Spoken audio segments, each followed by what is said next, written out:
The next story is going to be an update.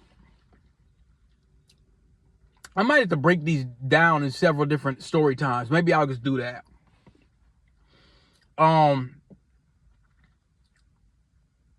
The next story time that I'm going to talk about is the update on Larry from Mississippi. Now, I told y'all about what Larry was doing. And like I say, my dad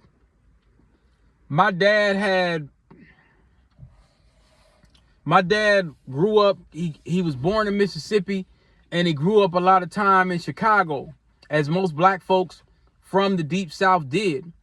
Coming from Mississippi, they went to Chicago. That was the migration.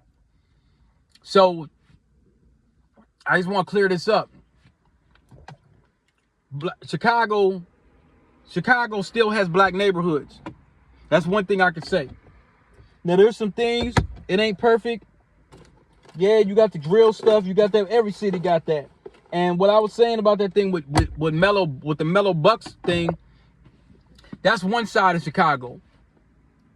If I want to be clear about something, if every single person in Chicago was like Mellow Bucks, the city would be in total decimation. You have black folks that have real live businesses. You got real live. They had this one sister. She was like, I forgot her name, but she had like a doctor's, and she from the South Side. She had like a doctor's degree. She was only like 24 years old. She got a school in Africa right now. Like she's doing a lot. So you have a lot of black folks that, I'm gonna be honest, as much as they say about people from Illinois, see, here in Minneapolis, I'm gonna be honest, we get a lot of the riffraff. Not all of it, but we get a good amount of the riffraff. We get the people that can't go back to Chicago, and we get to the people that, like, when they say, well, I'm from Chicago, and they get the loudmouthing and all that, those ain't real Chicago people. I'm gonna be honest, a lot of dudes in Minneapolis, a lot of niggas be lying. They ain't from Chicago. They people from Chicago. They never lived in Chicago. Half of them ain't even been to Chicago. But they're like, oh, well, I'm Chicago by default of my people. So they'll get the wordplay and the slang and the acting or whatever like that, but they've never lived there. You cannot I've been there several times. You cannot do that in Chicago. If you go to Chicago and get loud and start talking about, well, I'm from Chicago, niggas will kill you. They will break your jaw. You can't get loud and talk crazy to somebody in Chicago. It don't work that way. Folks mind their own business. As you can see, if you look on the news, yeah, those are from folks that ain't minding their business. They say some of it might be gangs or whatever, or money or whatever. Yeah, you get out of line in Chicago, you're going to die with anybody. It's going to be violence. So the way that folks act here and will say, well, I'm from here, and they get loudmouth, and then folks be like, well, man, I don't like all them people from Chicago. That's not your typical Chicago. Now, it's people from there that are from here, but what I'm saying is all that loud, I'm from Chicago talk, they don't do that in Chicago. I'm telling y'all, if they go back home and do that in Chicago and get loud, somebody be upside their head. Ask somebody from Chicago, do people get loud and boisterous and get to talking shit in Chicago? Telling other folks from Chicago, nigga, I'm from Chicago, I'll do this or do that. Ask anybody that's from Chicago, can you go there and live? Or something gonna happen to you. They will tell you. Folks from Chicago will tell you. Them dudes ain't doing all that loud mouthing out there like that. Because something gonna happen to you. They're not. So what I was talking about with, don't get it confused that black folks ain't doing nothing. That's one of the biggest black cities in America. There's a lot of black businesses. There's a lot of black neighborhoods that are still intact out there. And you're gonna have some problems, but I just want to clear that up. Now, my dad, growing up in Chicago, he probably had to be a little faster. It's a fast-paced city. So a lot of people that he hung with, they were with the flim-flam.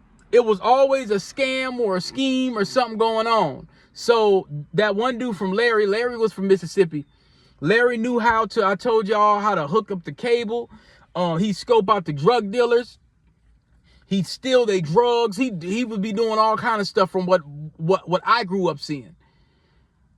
Now, I remember all these characters because my dad used to bring them around, or I'd bring him, or he'd bring me around. I'd be riding with him in his Oldsmobile, and it'd always be something going on. A lot of times it'd be, now, when it was a complete scam, I wasn't around. I'd hear about the scams on the phone. I'd hear about the scheming and the scamming and the flim-flam. I'd hear about it on the phone, but I didn't know the inner details. I didn't get to go see it all the time because some of that stuff, he probably said, well, I'm not going to take you. But I remember sometimes people coming to the house because my dad owed them money, and he should have kept that separate. But these folks will come by the house. They be calling him. Maybe he dodged them until he get the money or whatever like that. And sometimes friends will come by the house. And my wife or my mom felt like, your wife shouldn't be getting these calls. These folks shouldn't be coming to the house. Larry came to the house a lot. Larry used to come by. She liked Larry. Larry was cool. Kind of quiet, kind of smile, hook up the cable. We had free cable for a long time messing with Larry. Larry was with the flim-flam 100%. And Larry would hook up the cable. He'd do all this kind of stuff. He had the scrambler boxes and all kind of stuff. So one thing I learned about with Larry, somebody died in Mississippi. Sometimes in them towns, in like Mississippi and stuff, if you do something and the sheriff catches you, but sometimes they'll just kick you out of town. They'll just tell you, man, don't come back, man. Larry did something in Mississippi a long time ago. I don't remember what it was. I don't know if he shot somebody. He did something. He did something serious in Mississippi. And the judge told him, don't come back. Don't ever come back. If you come back home, we locking you up. So, Larry, somebody died. I think it was his mom or somebody died. And Larry went back to Mississippi. But first, he called the judge, or he called somebody from Mississippi. And he says, hey, my mom died or somebody died. Can I come back home and bury her? And they're like, yeah, come on back home. He shouldn't have went. Soon as he gets back down there, they lock him up. And so my dad was telling me about, the prisons down there in the Deep South. He said, them guards will beat your ass. As soon as you get up in there, they beating your ass. Now, I can't imagine how bad it was back in the 90s. Because they didn't have cameras in places like Louisiana, Mississippi, and in prisons at all. It wasn't like up here, where they got all these laws and there's certain stuff.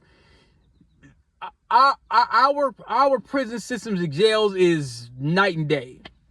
You talking about the Deep South. You ain't got no damn rights.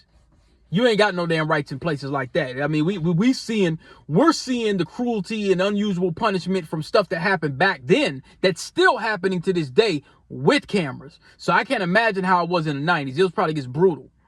But I was told that when Larry went down there, they said the way the guards do down there, as soon as you get up in there, they beating your ass.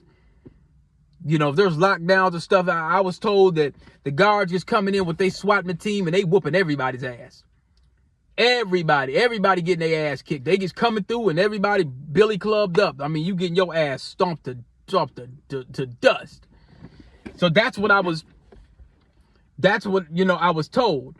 And listening to certain little YouTube programs of people that have been in them environments, that correlates to what they said. Exactly when as a kid, I didn't really know about the prison industrial or the plantation industrial complex. Let me clear it up.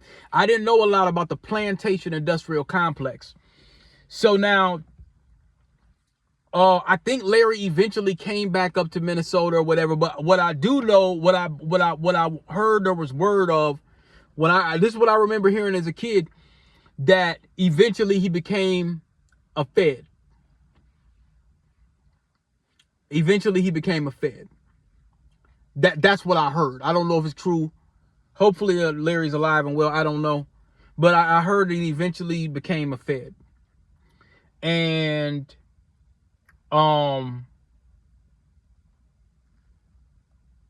I just remember hearing these names. I think he became a Fed, and I think what he may have been able to do is make deals with dealers, see, steal from them, get them busted or whatever. So maybe he didn't get that time cut, or maybe he stole. To my knowledge, he stole drugs from dealers over north, or he was doing stuff like that. And maybe he tried to resell it and got busted, and then that, you know, he couldn't take the time on the chin, and he became a Fed. That's what I remember. So like I say, I don't remember I don't remember anybody that was upstanding members of society that was kind of around my dad. I just don't remember. It's just that he hit it, I think, through the religious, the church and stuff like that. I think he was trying to figure out a way for his son, maybe his kids, to go straight and narrow, get a good education. And maybe he didn't have the good education where he felt like he didn't have to participate in the flim flam. Because if he would have had more organization, because he had an ambition, but he just didn't have that business acumen to get something started and to continue. He would start stuff and stop, and then start stuff and stop, and then he'd be dealing with this and be dealing with that, and then in between do a lot of blue collar stuff. So it was just a goulash of stuff, and then there would be a whole bunch of larceny involved as well. It'd be involved in something where a car theft or something. It's always somebody that I would be, and most of the people, I'm a kid, but I'm going to these different people's houses and I'm listening, and I'm trying to stay out of grown folks' business, but I'm just listening to the scam and the schemes, and they all tell me they was scamming and scheming, and it was just, and so I'm just so confused, because I'm going to church, listening to the word, and it's talking about don't do this and don't be scamming and charging it, and I'm just going around watching this shit. So his idea was to try to, I don't want you in this neighborhood, and I don't want you. I used to want to go to the Boys and Girls Club in the 20s. That's the Phillips neighborhood. They didn't want me over there because they said, oh, it's the bad kids. It's a rough neighborhood. We a few blocks away from Cedar Riverside. You can't keep me away from this stuff. You trying to keep me away, and it didn't work. So the same people that you try to keep me away from, that I'm seeing you survey around with and kind of hang around with, I end up hanging with those folks anyway. So that's what I'm trying to say is, like, we got the U of M right over here, and then you're trying to focus and say, go get good grades and go get school, but we're in like a Section 32 program. You didn't pick us up and move us and buy a house and move us to the suburbs, or move us somewhere even over south to where we seen a home setting with homeowners. So we're around folks that are going to be, that might end up in this life, is what I'm saying. You didn't stop me from getting into, you didn't stop me from being among what you would have wanted me away from. You didn't keep me away from 8-Ball and MJG. You didn't keep me away from watching niggas selling crack rocks and chopping blades and sitting there listening to psychodrama, smoking blunts, and riding around with some of my homies, and then be involved in folks that might be members, and everything that you tried to keep me away from. I was gonna be headed and be around this because you didn't take me away from that environment, which actually I turned out okay. But I could have easily went the direction that you didn't want me to be in. There was nothing preventing that, because there was no, I guess they figured that, well, maybe if they go to church, they'll stay out of this stuff. But there wasn't no barrier that was stopping me from going into the direction to end up being like a Mellow Bucks. There was nothing preventing me from being into what the so-called oh well, y'all listen to that gangster rap, and because drill is just gangster rap slowed down with some Atlanta beats, with some creepy Bram Stoker Dracula atmosphere. That's all drill is. It's gangster rap. There was nothing that was stopping us from going that direction. As much as he tried, because it didn't help you bringing me around all these schemers and scammers. I am watching this, and it's confusing to a child when you're teaching them to be moral, and then I'm seeing the direct opposite. And then, you know, another thing that they tried to do, I'll add this to the story and I'll cut it off in a minute. You know, like they said, well, at one point, you know, I used to love my sister, my older sister. She was dating some dude. There was some cat named Arcel. He was like a top ranking member or something like that. So he had money and he, you know, but, you know, I remember this one time, man, when my sister came by, she had like bags and bags of stuff, and they told her never open the door. And I was so sad because I peeped through the door. My parents weren't home. She knocked on the door. She had bags and bags of stuff. She came to bring us some stuff. And she was like, man, you know, don't open the door for Chrissy or whatever like that. And then my sisters were all grown and all that, you know, but they was involved in different things and stuff. And, you know, I love my sister and she loved us. And it was really sad because we couldn't really have the relationship like we wanted because they said, well, she was involved with certain people in the drug gang folk, but you hid the car for them. They had an expensive car that they flim-flammed out of somebody, and my dad was hiding the car.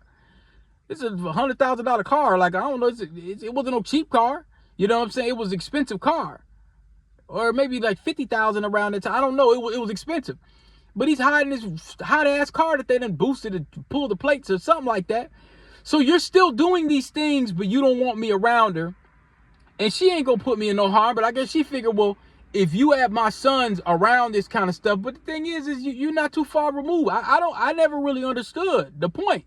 But I guess in his mind, he was like, well, I want to try to avoid, I want to avoid my sons being anywhere close to this kind of atmosphere. And the thing is I ended up being around it anyway. Because you're around some of your friends, you get around certain neighborhoods, you can't not